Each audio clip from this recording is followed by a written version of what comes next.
Le puits vertical de Westwood a atteint présentement une profondeur de 1160 mètres, ce qui équivaut à 2 fois la tour du CN de Toronto. Pour creuser un puits en profondeur, on doit tout d'abord forer des trous verticales avec ce qu'on appelle un bouchon pour faire évacuer le stérile. Ensuite de ça, on doit soutirer avec ce qu'on appelle une pelle Brutus.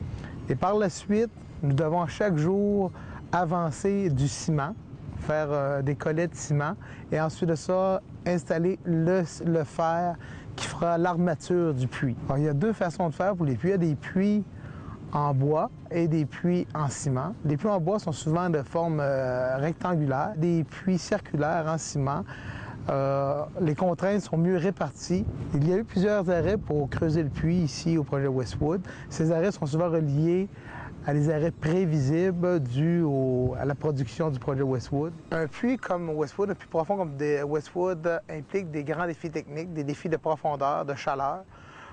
Seulement une coulée de ciment devient un challenge à tous les jours puisque la profondeur fait changer les compositions chimiques du ciment, donc accélère la prise de ciment. Donc il faut toujours changer les recettes de ciment.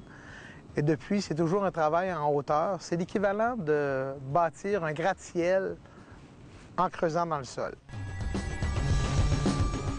Mine d'information. Un regard sur les enjeux et les défis qui attendent nos entreprises minières. Une présentation de TVA Abitibi-Témiscamingue et les mines Richemont.